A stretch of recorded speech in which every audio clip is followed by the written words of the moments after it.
Welcome to the Ron and John Show, brought to you by Veterans Lending Group, and I'm Ron. And I am John. This is the Ron and John Show. Hey, at the Ron and John Show, we're known coast to coast like butter and toast. We can make ISIS surrender or die, or make even the nerdiest guy look kind of fly. We can drink like we've been singing all night long, and we can sing like we've been drinking all night long. So if you're looking for a good time, don't you delay. Tune into the Ron and John Show. Me and this Ranger, we lead the way. Woo!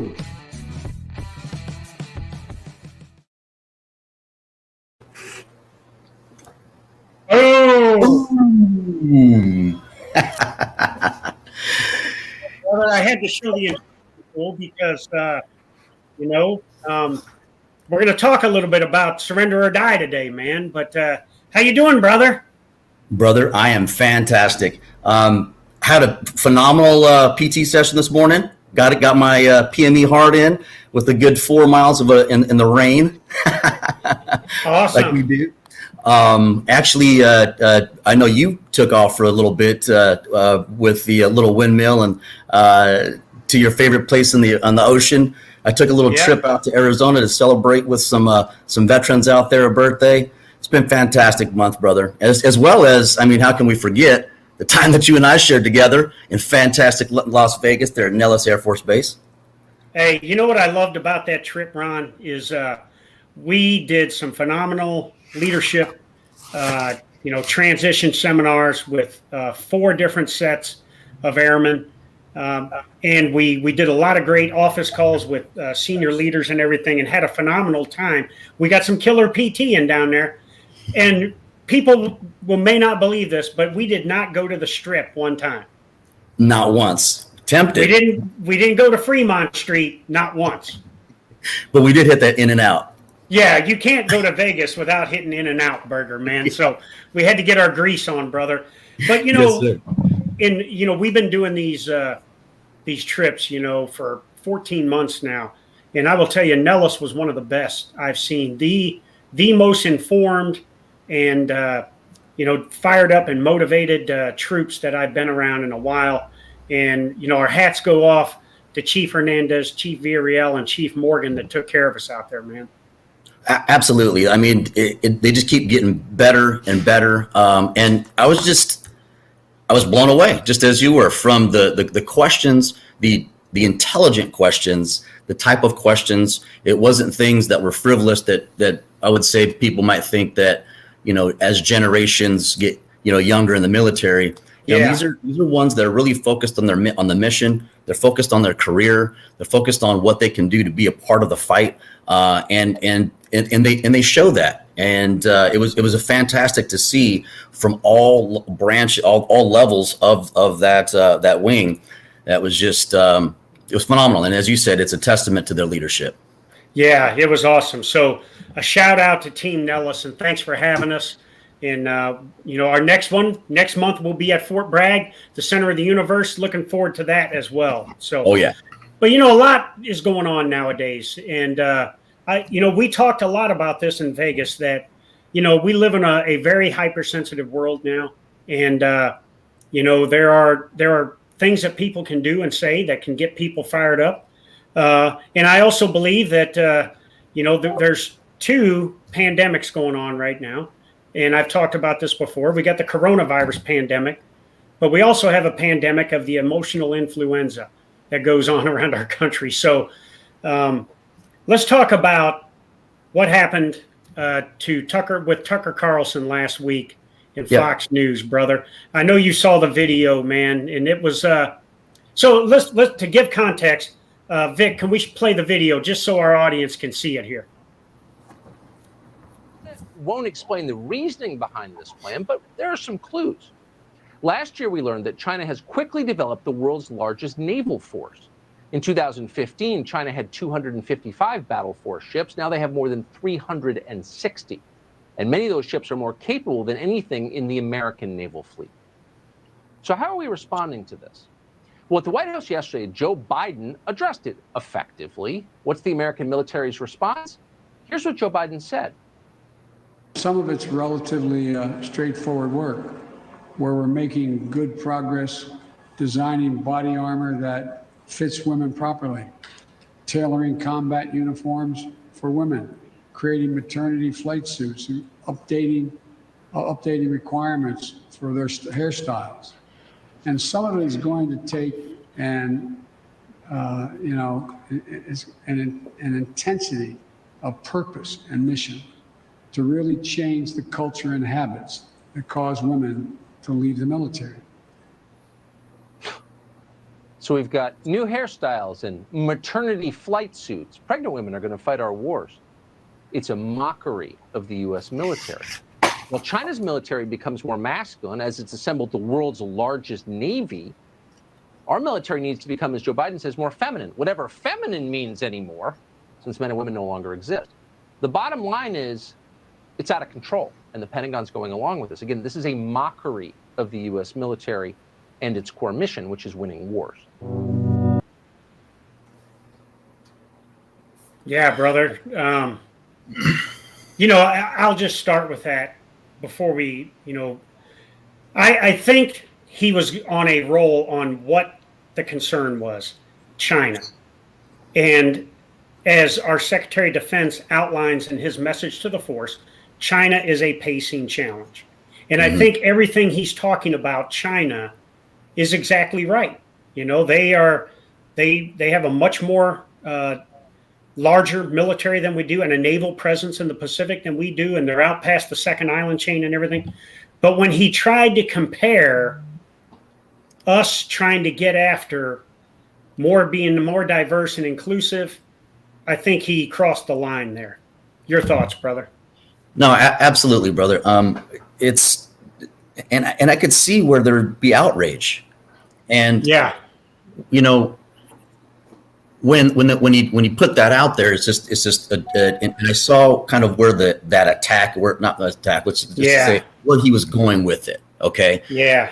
And I could see that, but at the same time, for those that have been in uniform and that have served side by side with our female counterparts, the deal is that it's they're very much a part of that fight. They've with their skill, their intelligence, and those that have also served, made the ultimate sacrifice. So, I think that it was not well thought out and a bit callous as well, by not considering those factors, because it is our U.S. military. If that's who it is that we're talking about getting after the enemy, well, what are we doing about that? And that should be the question versus, what he said, in my opinion.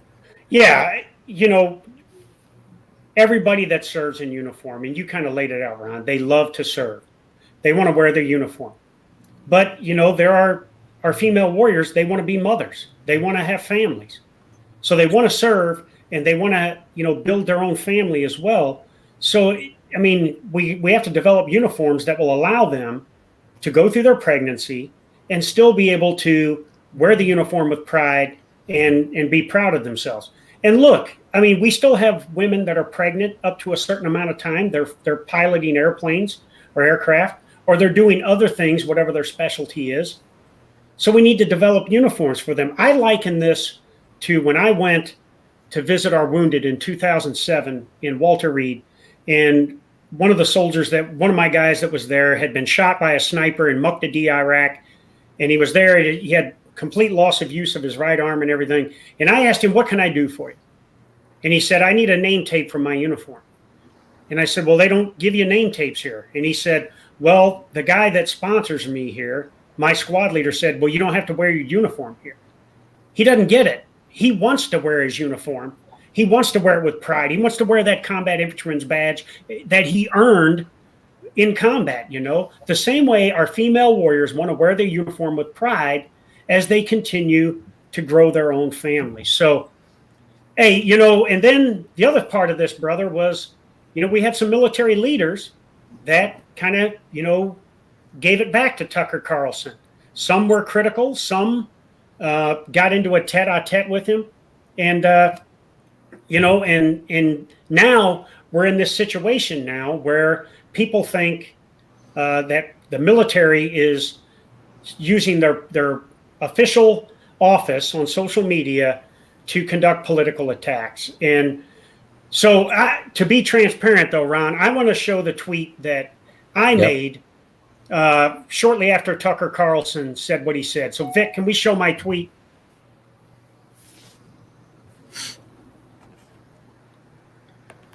And so what I said was, you know, Mr. Carlson, and don't get me wrong, I'm a huge fan of the guy. I love watching his shows. But in the end, I thought he said something that was inappropriate. So, and so even though I'm a veteran and a retiree, I'm going to stick up for my fellow female warriors, you know. And all I told him to do is he was uninformed in what the female body armor was for. And anybody that's seen a female try to wear a body armor that's built for a male body for 12 hours on a patrol in the Hindu Kush mountains of Afghanistan, they know that we have to have specialized body armor for women that fits their physiological makeup. And we've already talked about the maternity uniforms and everything. And the bottom line in all of this is that the women in our military are a huge part of our greatest competitive advantage, and that's our people. And of course, you know, you can go down through there, and we won't do it here, and you can see where people criticize me. But Ron, I think we need a special guest to help us get through all of this stuff today. What do you think? I think we need to call who you called. It wasn't Ghostbusters, but you called an individual in the surrender or die side. So let's bring him out. There he is, ladies and gentlemen. Master Sergeant retired Rob Couture, currently serving as the Director for Communications and Public Affairs for the Veterans of Foreign Wars. One of my best friends, my brother's 3 years as my public affairs advisor when I was the SEAC. Rob, welcome. Thank you, SEAC. Thank you. Appreciate it. Ron, thanks for having me on the show. Welcome back, brother. Welcome back. Wonderful. Hey, brother. So, you know, we brought you on for a reason, not because, you know, you're a good looking Viking and you might be a bit stronger than you care to be, you know, but we're talking, you know, communications, public affairs domain here. First and foremost, what's your take on Mr. Carlson's message? So I think you're spot on when you say that he was, you know, misinformed, or he wasn't informed all the way on, you know, why exactly we need things like, you know, maternity flight suits. He focused on issues that are highly politicized, you know, because there's a certain segment in our society that wants to say, you know, the military, it's not a big, you know, society experiment, right? We shouldn't be doing all these sort of things. And at the same time, there's those of us that have been in there. We're like, we need to focus on readiness and lethality, but then we leave some of these other, those other things that are, you know, have to do with like diversity and these racism and all these other stuff that end up biting us in the butt later on, right? So like sexual assault, sexual harassment, those things come back and end up come back to bite us collectively. And they're of our own doing because we're not policing up after ourselves, number one. Number two, you know, it ends up taking our focus off what we're supposed to be doing, right? So if we're looking at, all right, we want to keep these women warriors who are pregnant, you know, who want to be moms, keep them certified as they go, you know, and keep them certified for flying, you know. Okay, so you want to focus on them being comfortable. Well, hey, you know what? That's not the point. The whole point was, I mean, that might be a reason for it, but the whole point was so that they might be able to wear a NOMEC suit. Let's get the reason why they wear those flight suits. It's a NOMEC suit, so that way when they go flying, you know, they're in the uniform that they're supposed to be doing up until the point in which they can't fly anymore, obviously, you know, because of, you know, physically they can't do it.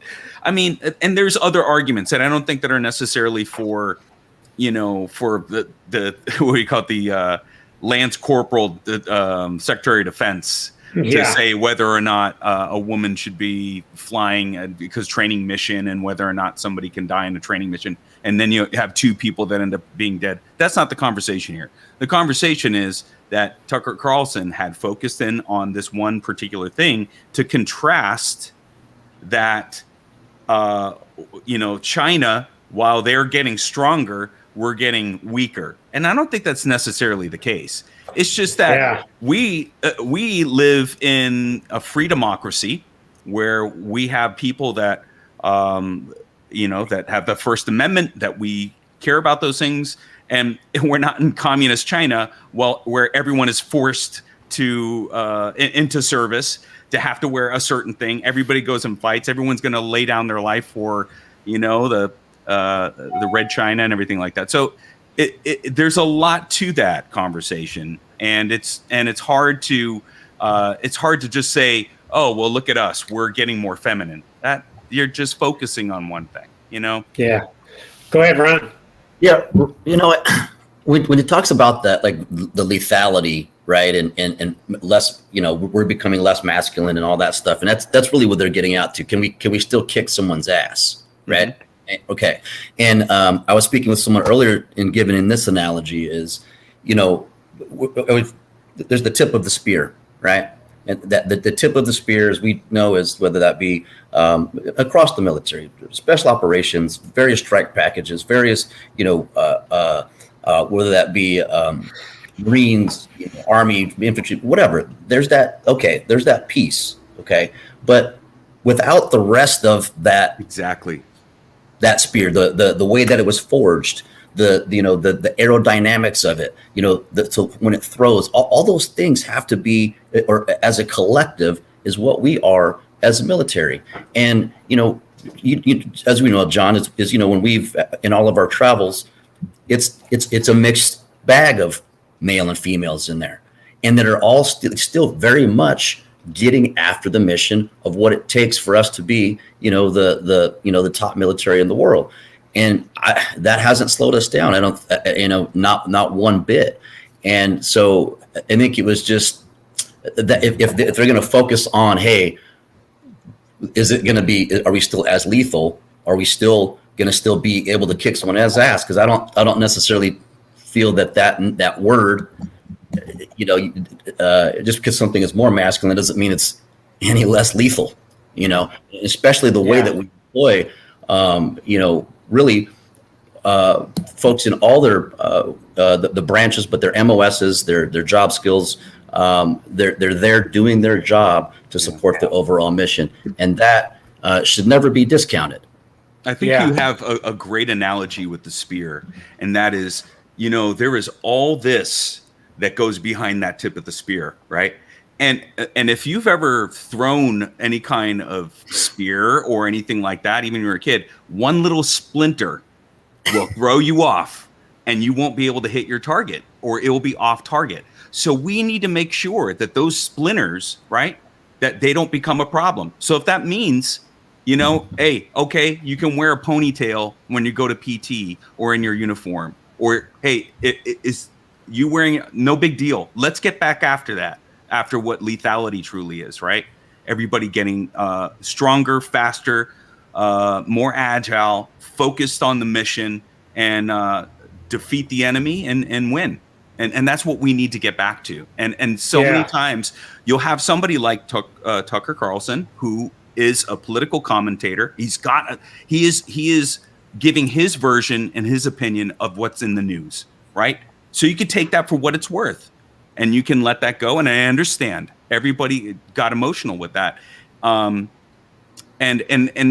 rightfully so, if you just hear these two things. And I don't fault anybody for wanting to defend their sisters in arms, right? Because we've had some fantastic people that we serve with SEAC, Ron.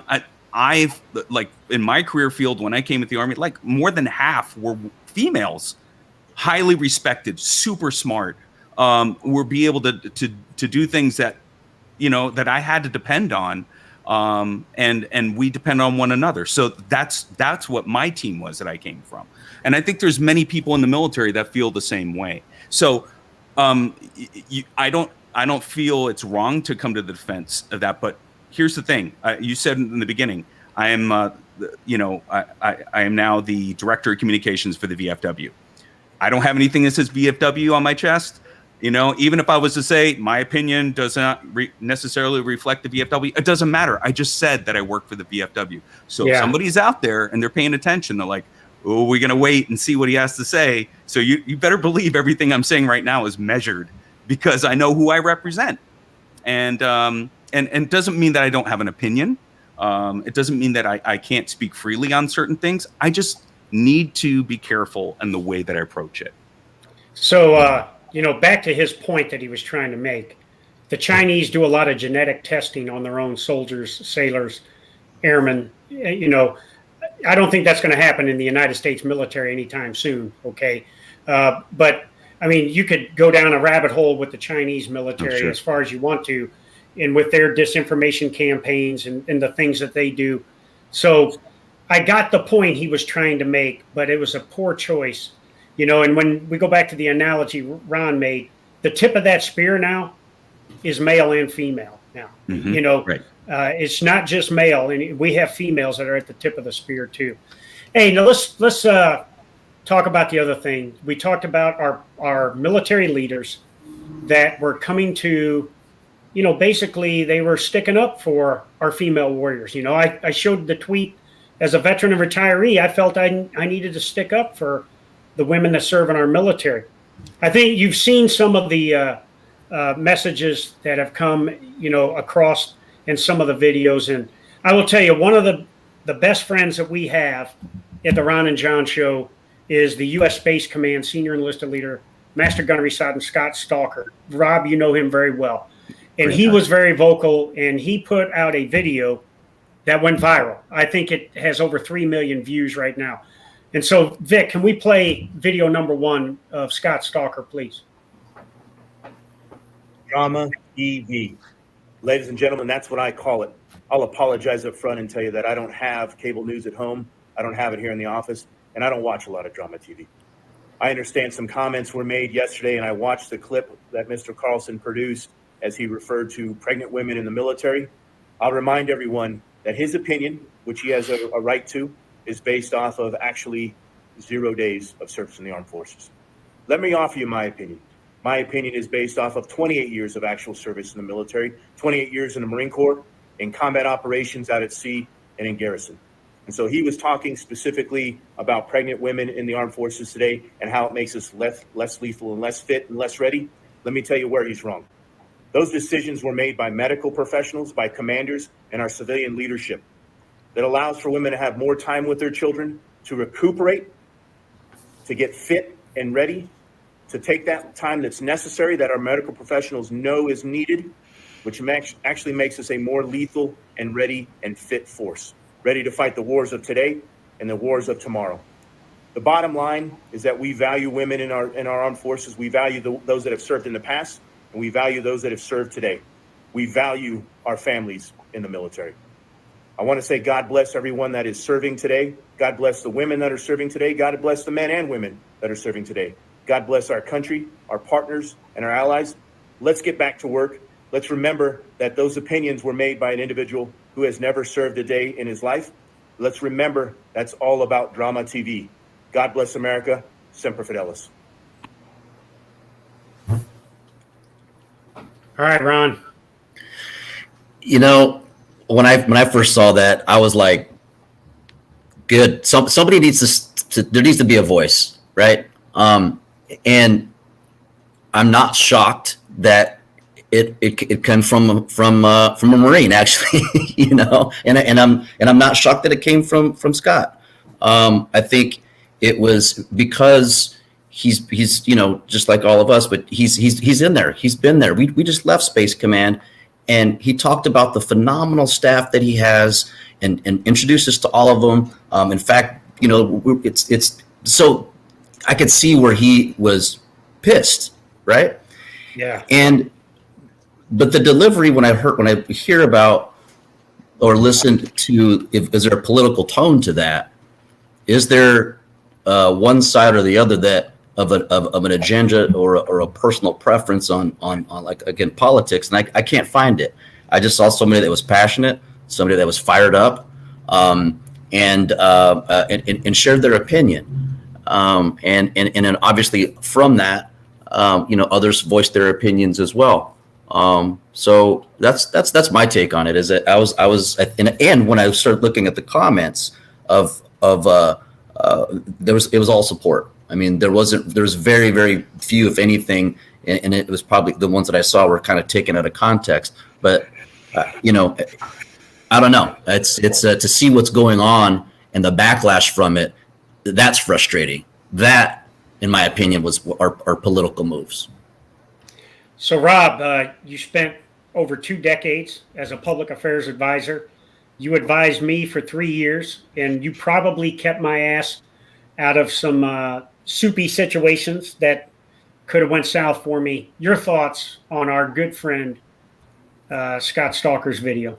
Well, like I said in the beginning, with Master Guns coming out the block the way he did, I don't blame him, you know, because my gut reaction when I hear it's a mockery, I'm like, you know, really, how can you say that? How do you know it's a mockery if you've never invited anybody from the Department of Defense onto your show to explain why that's happened, right? So that's one thing. So let me ask you this. You know the relationship I had with the Pentagon Press Corps as the SEAC. Yep. And I built those relationships purposely so that, you know, we could, you know, continue to tell the great story of the men and women that serve. We could continue to broaden the SEAC position and everything. But you were witness plenty of times when I had disagreements with members of the press. Absolutely. In my official capacity as the SEAC, how many arguments did Barbara Starr and I get into from CNN with who's the military correspondent from CNN? How many times did Lucas Tomlinson from Fox News and I have a conversation, or any of the others out there? I mean, so was Scott right or wrong here? So here's where I can see where people get into trouble in the military, right? When they do this, because if you listen to what he says, the only thing that we said because of his presentation was him saying that's coming from someone who has zero. So right, so it's the way that he said it is zero. So you could even if he was to say it any other way, that will trigger somebody's emotional influenza in a hurry, brother. Right. But the other thing too is that the tweet was targeted at Tucker Carlson because it used his @ symbol at Tucker Carlson. If the at Tucker Carlson wasn't in there, and maybe he lightened up on the zero, it probably would have made zero waves, to be honest with you.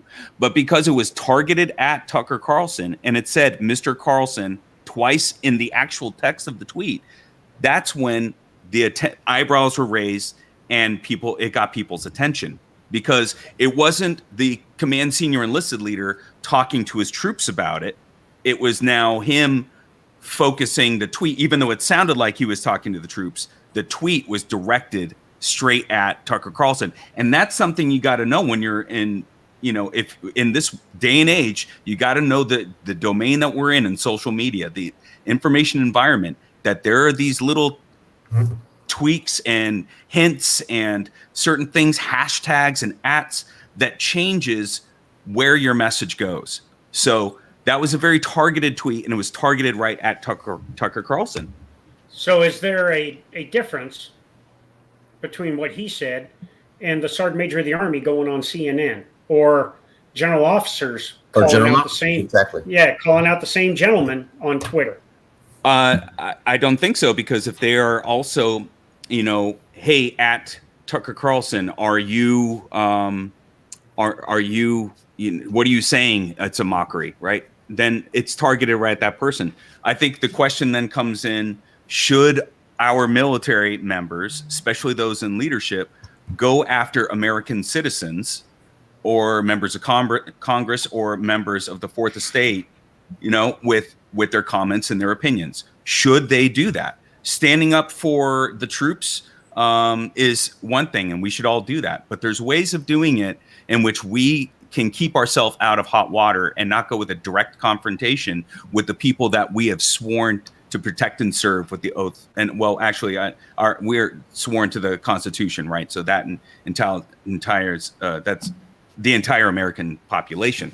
So it's just something that people, I think, get surprised because they feel like we're supposed to be above the fray, right? We're supposed to be above that. We're not supposed to retort. We're supposed to take it, have thick skin, and not get too emotional and keep driving forward. Well, you know, we're regular people, and sometimes, you call out my friend, I'm going to fire back. And or in this case, brothers and sisters, our sisters who we consider family in the military. Yeah. I mean, also, I mean, obviously we don't know what the end result of what's happening here, but I feel when I heard it just fired me up, and I can't imagine anyone in uniform, male or female, that didn't get a little fired up over that. And fired up as far as motivated, like, hey, someone is thinking about us. Someone is saying something about, against this for us. Right. And it happens to be someone in uniform, and it happens to be, someone that's in his senior in a combatant command that's saying that, at the top. It's not just at the platoon level, which I'm sure that's going out too, within the troops. Not saying that's not happening either, but something that's like, who is there to speak for us? And if they didn't do it, if he didn't do it, then it just kind of gets swept under the rug, and then we have to handle some stuff internally. I mean, like, if we're going to look at this as a society of being able to be more open, then we should be able to have these types of discussions. Absolutely. And the thing is you just, like I said, you got to know the environment, right? So we know we live in a time where some people will call it cancel culture. Some people will call it consequence culture, right? So you got these two different narratives is exactly what's going on in society today, whereas somebody will dig up something a long time ago that you did, and if you don't apologize for it right off, they're going to, everybody will hold you accountable for that. I don't know if we have much forgiveness in our culture anymore. That's kind of a sad thing. Or, can we change and move on? I don't know. Because it seems like we're ruled by social media now, right? So you always got to be careful in the way you do and how you operate, where you operate.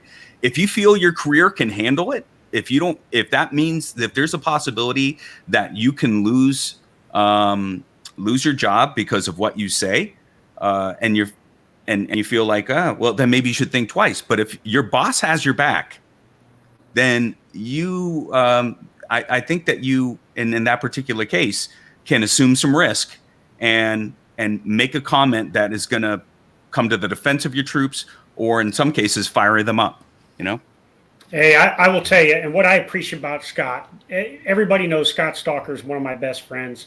He and his wife Mallory are great friends with Sandra and I. And Ron already described the visit we had at U.S. Space Command and at Peterson and Schriever Air Force Base, and how they welcomed us. Yeah. Welcomed the Ron and John show with open arms. Scott's been a guest on our show. And after things cranked up, Scott came back and did another video. So, Vic, let's play what Scott's second video was.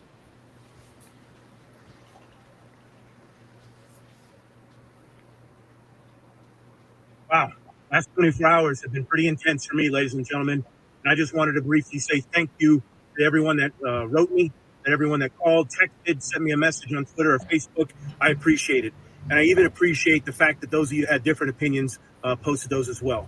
What I won't do is engage in a personal attack with Mr. Carlson or anybody. I don't believe in doing that. I think that my comments stand on themselves. I was making a non-political statement about my service members and teammates in the United States Armed Forces. I don't make political comments, and I certainly don't attack our media. I think they have a right, and it's a necessity of this nation to have a fair and free press. And so, Mr. Carlson and everyone that's reporting stories, please continue to do so. I think it's important that I just make a comment that I say my comments are based on 28 years of service. He doesn't have any service. That does not mean his points aren't valid. And so I think everyone has a right to their opinion. I'm not a believer in boycotting him. I'm not a believer in deplatforming people. I don't believe in censorship. I think we have the right to say whatever we want. And ladies and gentlemen, you get to decide whether or not you want to listen or not. We go to war with the values of our nation. We value women, we value families, and we value teammates and one another. And so that's why I had to say what I had to say. I will continue to say that. I continue to believe that. So those of you that have served or are serving today, God bless you. Get your workout in. Semper Fi. Hey, he had to give a PME hard push there, right? Yeah, right. I saw that little shout out. Yeah. So, Ron, your thoughts, man? Yeah, I think that was just spot on as well. He followed up with it, didn't back down from what he said. clarified a couple moments, where stating that, wasn't from a political side exactly where he stood from it. Welcomed the feedback. And to me, it was, those that haven't had an opportunity to meet Scott, it was traditional Scott, and there was no backpedaling, and it was pretty much a charging forward, but hey, a little bit of an explanation. And I think that has merit and value as well, because I think people are looking at that have heard that, say, okay, what's his follow on? What's this person going to backpedal with and say, oh, I didn't mean it that way. And he didn't, because he didn't have to. Well, they probably, the same crowd would have probably came after him because he's backtracking now, Yeah. The same ones that's criticizing him for what his Right. comments are would criticize him because he was Exactly. backtracking. Yeah. All right, Mr. Public Affairs, what are your thoughts? So I really liked his second comment, and you notice the tone was different, right? The one thing that he said was He sounded pretty passionate to me, brother. he was passionate. He's passionate both Yeah, times. he was fired up from the floor up, man. And he always starts off. He always starts off he fired probably up. just got through lifting 600 pounds too. He had a little bit of We know sweat him, going. right? I don't know if he was doing any cardio or not, but I bet he wasn't. He was a member of the 1,000-pound club over at the Pentagon Athletic oh Center. yeah, I remember. Yeah, He's a beast. Yeah.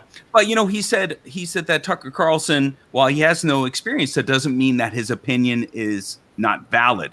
There's Sure. a key, right? So yeah. he clarified what he said, although it wasn't in the first one. Now let's take a look at that particular one, right? So he said a lot of great things in there. He said all the things, like clarified what he things that he maybe didn't take the opportunity to say in the first one because he was fired up, right? Just like all of us were. And notice that also in this tweet, Tucker Carlson is not @symboled. He is not tagged in this one. So there's differences in how you do. Now, maybe it would have gone well if he tagged Tucker Carlson and so he said, well, would we want to give it to him? Like, oh, he's apologizing. I really think it would have been a great thing for Tucker Carlson to bring on Scott Stalker on a show to talk about these things. That's what Tucker Carlson should do, especially since the great portion of the people that follow Tucker Carlson are conservative, right? They're veterans. They're people in the military. They want to hear from that. Why not bring a Marine on who was really fired up and let him clear the air? Let's talk about this. And I think that would have been a great opportunity, because here's the thing. We have this continuing divide between the military and veterans and our civilians. And as we have the generations of World War II and now Korea and Vietnam War veterans that were once our parents and our grandparents, in some cases for these millennials, dying off, there's nobody that's there to help bring understanding on a personal level to people that have never served before. So Yeah. I think that there are opportunities that we in the military need to take advantage of and be able to be passionate and say, you know what, we respect your opinion. Let me explain to you where I'm coming from, why I feel so passionate about this. And so it's a great opportunity. I love Scott Stalker, and he's a homeboy of mine anyway, because he's from Massachusetts. So and I think that he's got a phenomenal PAO, and he's on an awesome team there. And he's a Marine, right? We need more Marines in leadership. So I think that I think this is a great lesson for a lot of people to understand the environment that we're all operating in. We really need to understand that. Hey, now, brother, it wasn't that long ago that, I was working for a guy by the name of Jim Mattis and Joe Dunford. And Secretary Mattis came out with, we're not going to just defeat our enemies anymore. We're going to annihilate them. And he said, SEAC, get the word out. You remember, okay? Yep, absolutely. And you know how disgusted I was with, and I won't say disgusted, disappointed I was with how the deputy subcommittee meetings and stuff at the White House were not addressing the ISIS issue the way I thought they should. And the understanding that we still had men and women in combat that were fighting in Syria, Iraq, Afghanistan, Yemen, Somalia, Libya, and places like that. And we still needed to focus on this and give them the utmost support and resources. And so that's when, after I came back from Syria and I said, surrender or die. And then, all of a sudden a Washington Post reporter got upset with me. And who do you call when you're getting into a war of words with the press? Your public affairs advisor. Yeah. And you came up with a tweet and a Facebook post that kind of had similar effect, not to the extent of Scott Stalker, but similar effects. Let's show that tweet right quick, Vic. Yep. So this is what I said, and Scott Stalker. Now, dude, the troops holding the pink box of donuts. I mean, that kind of tamps it down a little, But here I am standing there with, trigger Good trigger discipline finger on an discipline. Yeah, right. But if we won't scroll down on this, you can archive at 𝗕𝗵𝘂𝗵𝘆 and you can see this tweet. But there were people that were criticizing me, much that are like that Scott Stalker is being criticized, and others, I was being criticized here. Yep. And people were like, get ready for for an apology from the 𝗕𝗵𝘂𝗵𝘁. This guy is way out of his lane. And I'm calling out one of the most insidious enemies on the planet. Right. And now I have people telling me that I'm out of line. And in the end, I will say this. There are people out there that think enlisted leaders should be seen and not heard. Yep. And I think that's some of the criticism that Scott Stalker's getting, and certainly that was some of the criticism I was getting back then. Your thoughts, Rob, on how we handled that? And you remember there was a couple of congressmen that thought General Dunford should have fired me, and I appreciate that he never succumbed to political pressure in that. But your thoughts in all of this? So there's a couple things with that one. So for a little backstory for people that don't know, you were real quickly, you were on a USO tour. Washington Post was with you. You're in front of the crowd in that exact picture that was taken. And you're saying, ISIS can surrender or die. Now, why is that's so controversial is because people that don't understand, again, people that don't understand. Exactly. That don't understand. You might have to beat the enemy to death with an entrenching tool. Right, exactly. You run out of ammunition. What are you going to do? We have so many examples of, butt stroking people to death. I keep mine next to me all the time. All right. Okay. Trusty sidearm. Yeah, there you go. Go ahead, Rob. I'm sorry. Sorry, Rob. Where's my pen? Where's my pen? Right. Mightier than the sword. But so we looked at that, and so how are we going to get after it? So when we devised that post, you and I on the phone, we had to make sure, again, that was very measured. Number one, we wanted to be the ones to get it out first. We didn't want to have to be answering for it as it came to light. We wanted to be the ones. Washington Post to the punch. That's right, exactly what we wanted to do. Their messages were all responses to it. Yeah, but notice that it was not like beat them to death with an entrenching tool. That was that means you weren't reading the first part, because we talked about due process and what it means if you do surrender. Because we're Americans, you can only fit 140 characters, right? And a tweet. Yeah. You can't fit that much. But in Facebook, we went a lot longer, and we talked about how if they do surrender, they'll get a cot, they'll get due process. We'll make sure that they get food or whatever the case may be. But if they don't, they got to understand that we will kill them, and with extreme prejudice. So it was a warning to ISIS. We're giving you an option.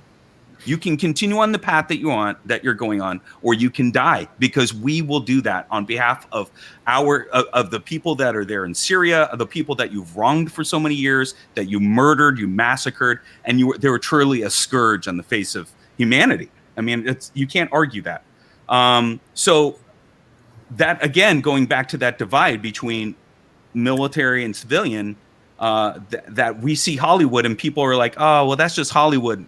No, some of those things really do happen in combat, right? Some of those things, there's real stories of people getting brutally killed by our soldiers. And by the way, when we go to war, you are sending our sons and daughters out there to defeat the enemy by any means necessary.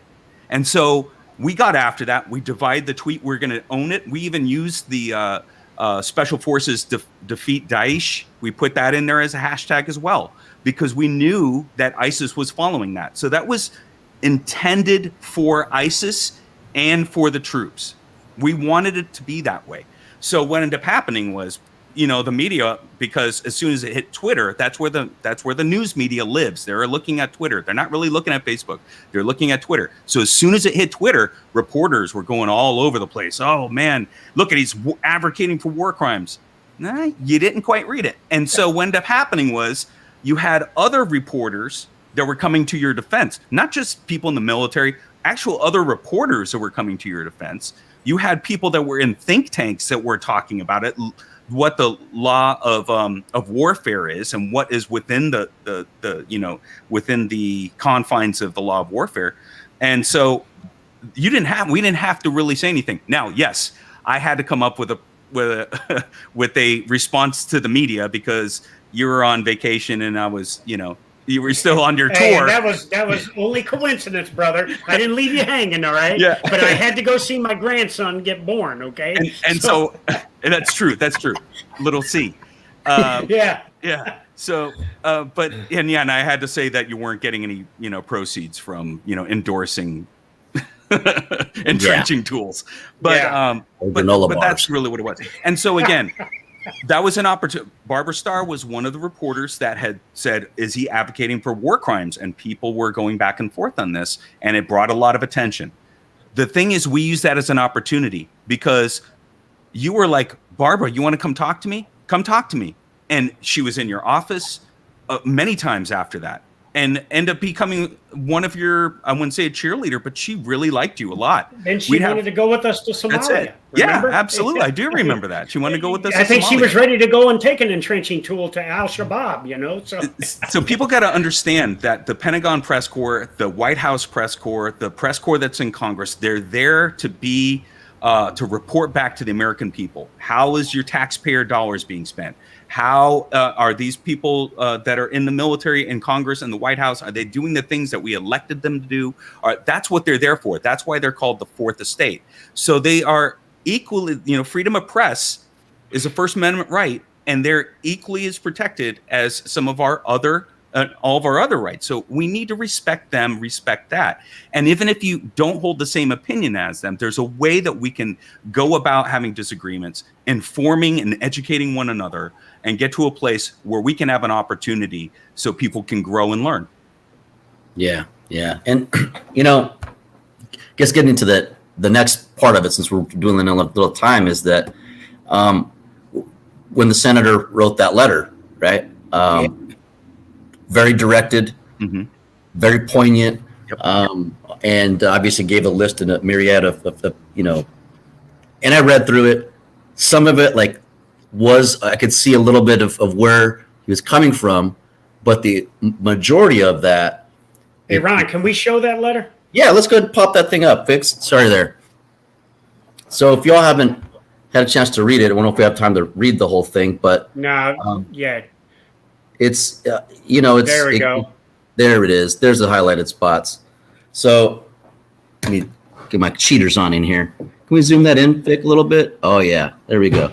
So multiple military leaders have tweeted videos of themselves while in uniform as they attack Carlson, including the command senior enlisted leader of U.S. Space Command. Our The boy Sergeant Scott Major of the Stalker, Army. Tony Grenston. The commanding general of the U.S. Army Maneuver Center of Excellence. John And the Donahoe, commanding. who is huge on social media. Oh, yeah. Huge. Yep. And the commanding officer of the 2nd Marine Expeditionary Force Information Group. Throughout this campaign, military leaders have suggested and insinuated that it is out of bounds for civilians to criticize the military unless they've served. Rob, how do you take that one? How do you interpret that, I guess I should say? So, what is it that we should be, what is it that the senator's putting out that that perhaps he's seeing isn't being done or that was wrong? Because, the thing is that who is the command? Is the commander in chief of all the armed forces? Is he a civilian or is he in uniform? He's a Secretary of Defense. Well, no, the Yeah. commander-in-chief is the commander-in-chief of all the Oh, military. you're talking about the president. Oh, Okay, president. Yeah. Yeah, And he's Yeah. a civilian. correct. The Yeah. Secretary of Defense, does he wear a uniform? No, Civilian. he's a civilian. This is the way that our Constitution is written. Am I right? That we have civilians that's why there's a Secretary of the Army, a Secretary of the Navy, and a Secretary of the Air Force, because civilians are the ones that are in control of the military. This is the checks and balances that we have. We cannot forget that we were all civilians once, and that we're all civilians later on when we retire or get out after 1 year or whatever it is. We are there to protect and defend. We swear an oath to the Constitution of the United States, right? And so the United States represents everyone, civilians. So we volunteer to serve, right? We volunteer to serve the American people in our capacity in the military. And that doesn't mean that we just serve people in the military, right? We defend the rights of everyone when we put on that uniform, when we take that oath. So I think that's what he's getting after. Now, I'm actually an independent. I'm not even a registered independent. I'm kind of an affiliate, right? So there's some things that I might lean conservative on. There's some things that I might lean a little bit liberal on, and they're not always this way for me. And so I think that the senator, he's got a point in what he's saying. Now, notice he didn't just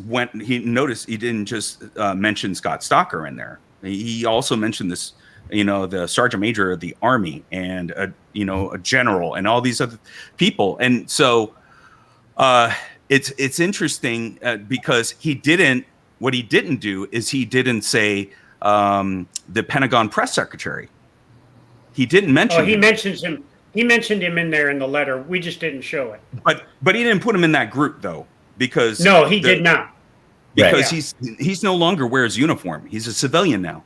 Now that's Right. the whole different thing, being a government servant, and that's a little bit different, right? But that's something that he was trying to get at in that point. And I think those of us in the military, we always need to be careful. I think it's just something that we just don't do anymore. We don't study the Constitution anymore. People don't really focus on and reiterate the oath that we take when in the military and why it is the way that it is. So anyway, we got a comment coming in. So Vic, can we show the last sentence, the last paragraph of the letter?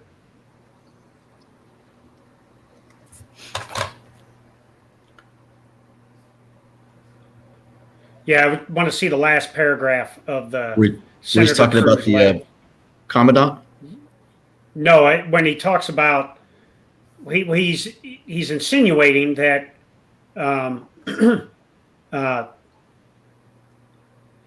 that the last sentence there, where he says, "I request an official response from the department in implementation of a policy that insulates others, but in the end, being mobilized against the speech of American citizens or in the service of left-wing political causes." That's. I don't think that the Stalkers, the Grinstons, the Donahos, or the 2nd Marine Expeditionary Force Information Group were supporting left-wing political causes. I think they were supporting their warrior sisters. Yeah, I agree. Ron, go ahead. No, I 100% agree. And as I was reading through that, kind of wondering where this is all coming from and where he was going for, and why, was all this happening. And then it comes down to that last sentence. And then it was that aha moment. And where now you're taking something that wasn't that these leaders weren't talking about being political, and then somehow now it becomes political. So my thing is I would hope that if they're going to be, I don't know if charged is the right word, but if they're going to be held accountable for using social media to talk directly to a civilian, that's one thing, but it should not be taken out of context of their support for our sisters in uniform as a political slight, especially on on the left or right, whatever it is. It in that in no way, shape, or form was political. It was a defense for those in uniform. Yeah, I think that I mean, obviously that shows the political leanings of the senator who wrote the letter, right? And so that last sentence obviously is the way that very emotionally that he felt. The difference is that he's a senator, right? So right. if he wants to, talk to someone, he's a politician. He can be political. He can make it political, right? He can make you do what he wants. That's why he got elected office. That's what he does. That's just kind of the way that goes. He's a senator. So and we're not saying the letter's wrong. That. No, we're just saying that and I agree with Ron. Scott Stalker was not saying this because he's a hardline left-wing politician. Not at all. Scott said this because he came to defense of our female warriors. He felt someone of our military tribe was being insulted, and he responded to that. Exactly right. Yeah. And I think that it's so that's one of those things is that in public affairs we're taught that when you go to release something, you're looking for 4 things, and that's security, accuracy, policy, and propriety, right? So does it fall under policy? Are you allowed to say, number one, are you violating any security things? I don't think there was a violation of any security things, right? Accuracy, was it completely accurate in what you're putting out? It should be. Policy, does it fall under policy? Because if it doesn't, or if it's wrong, you want to make sure that you're right before you put it out there, because you don't want to violate policy, because we all fall under the UCMJ, and some of that is punitive. And then propriety, is it appropriate for you to do that, right? And that goes into a whole thing of ethics and the way that we fall in line and those sort of things. Now, again, going back to what Scott said, I love that he said it, because I love Scott Stalker. I think he's a great guy. And I think that he was very passionate when he said it, right? He shouldn't have had to apologize. I think that it was great that he went back and clarified that. But it's just one of those things that it's the information environment, the domain that we're in, that people take our words and twist them and turn them around and leave things out.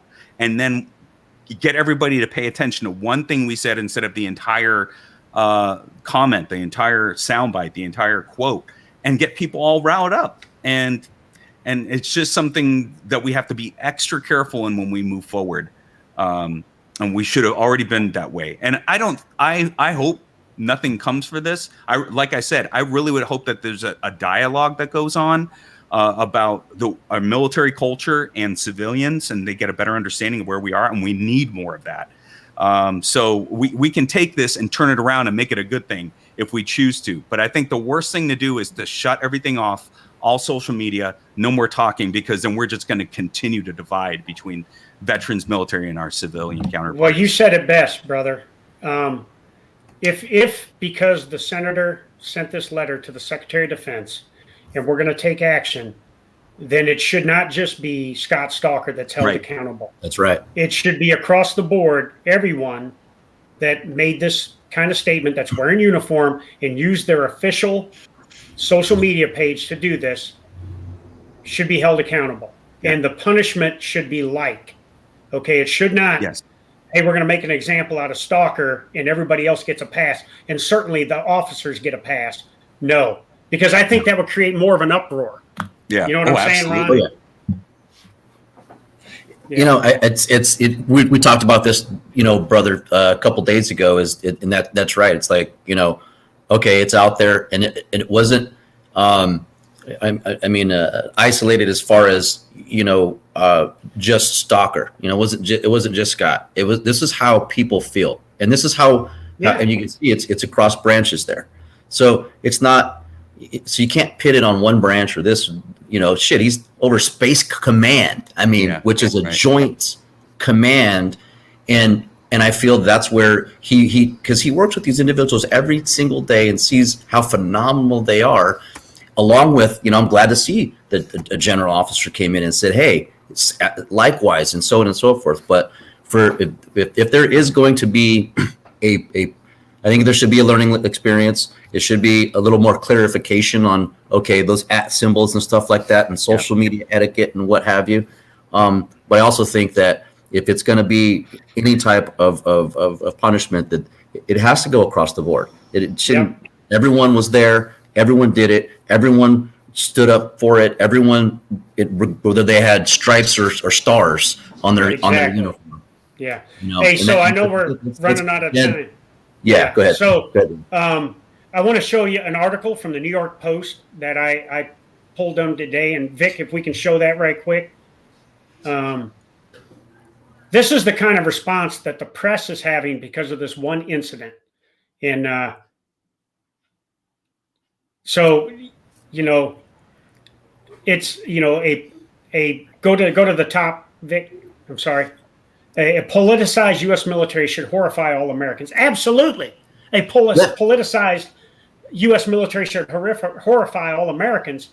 But these weren't political statements, in my opinion. This was about sticking up for our teammates. Okay. And now, Rob, we kind of synopsized 13 DOD Reg 1344-10. Can we pull up the last slide, Vic? And then Ron, we'll just talk through, Rob, if you could, the social media tips and your tips for folks out there and for the public affairs that are supporting them to make sure we can still get themes and messages out that meet those 4 criteria and everything. So, Vic, if we can pull that slide up right quick, that'll be the last slide we show.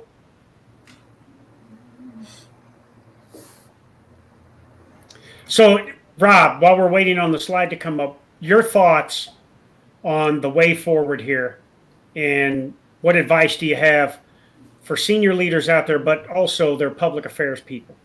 Well, I think that if, you know, the last 5 years haven't taught us anything in the military about social media, we're not learning, right? Because there's been so many instances, whether it's surrender or die tweets, whether that's St. Patty's Day firing off, you know, shamrocks from the Army, whether it's, you know, just different things on social media that, you know, they're slightly off, nothing too egregious.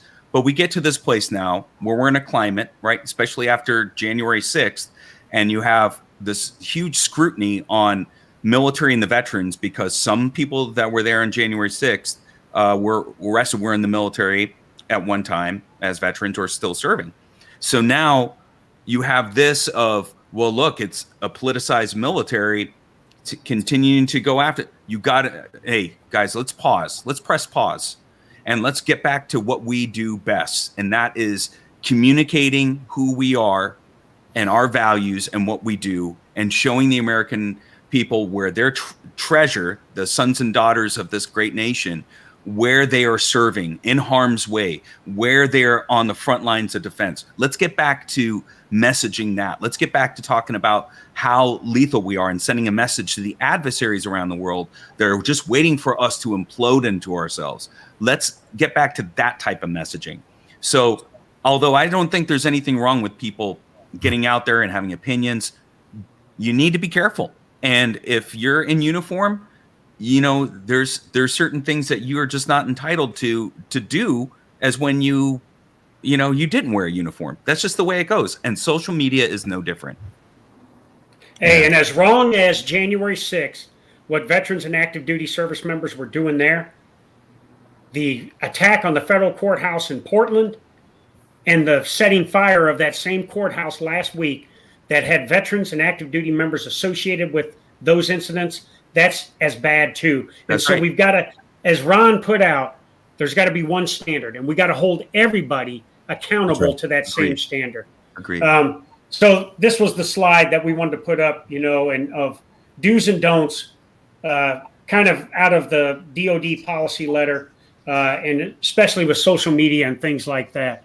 So, Ron, back over to you, brother. Yeah, you know, I think it's a lot. I've learned a lot as well. You know, obviously from you, Rob, and have you eloquently explain a couple of things to a couple knuckle draggers like John and I. eyes on the sides of my head, right? Well, here's the, you know, in the grass. and I think that there needs to be, you know, some of this dialogue, and I think that this it shouldn't be something that's just brushed in the corner somewhere in the Pentagon, or brushed in the corner somewhere where they stifle it and keep it down. I think this is a lesson that everyone in uniform could really learn from. Yep. Of what you can say, what you can't say, and you know, like, I love what you keep saying is as long as your career can handle it, you know, and depending on who it is that you're working with. But you know, I just think in my closing remarks is I think that I stand by Scott. I know there's people that say that, hey, I think it was wrong, and I love it. I think somebody needed to say it. I'm glad that he was one of the ones to say it, and as well as being joined by others echoing that sentiment, so he wasn't alone in that fight. I think that, you know, moving forward, that, you know, I would hope that everyone that was in that group, they band together and push together on what is right to do from here forward, right? And whatever lessons are learned, document those, put those out, so that the people understand. And then if it does happen again, what's going to be the response from the Pentagon? There has to be a response. Somebody had to say something, and I don't know. Maybe it was Scott was in the moment, or he felt that, you know what, this is just how I feel. But I you know, after hearing something like that, I would want someone to stand up for me.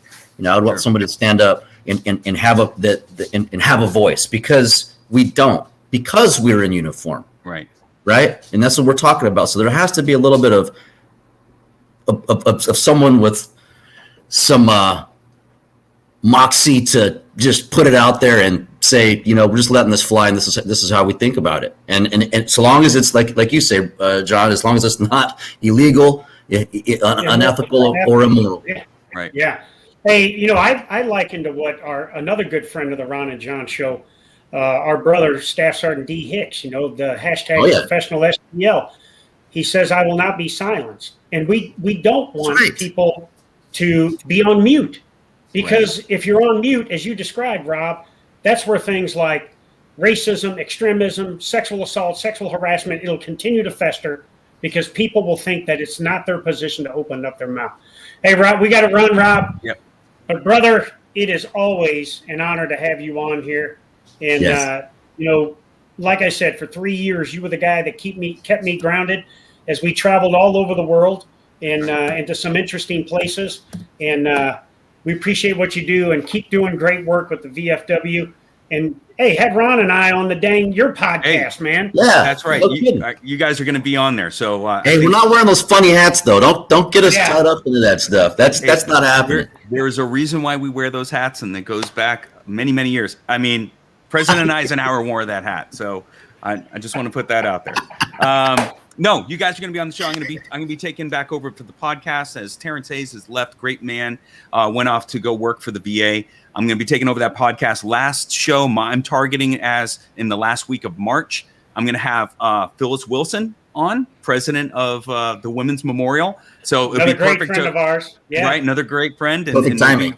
Perfect timing for what's going on, and also for Women's History Month. And because we're close friends, I mean, who better than to have somebody that I trust. That we went and walked many miles there in Scotland together, and she's a great soldier and a great person, and I can't wait to have her on the show. And you guys will be coming up real soon. I promise you that. Let us know, brother. We're in. Okay. Love you, man. Thank you. Love you too. Thanks for joining us this week. Stay tuned next month for the Ron and John Show. Boom. Ooh. The Ron and John Show is brought to you by Veterans Lending Group, where we can assist you with all your home buying and refinance needs. Since we're licensed in all 50 states, we can ETS, PCS, or retire wherever you go. Check out our education classes at VAHomeLoanBootCamp.com for our free classes, and you can also visit our website at VeteransLendingGroup.com. Make sure to follow the Ron and John Show on Facebook, Instagram,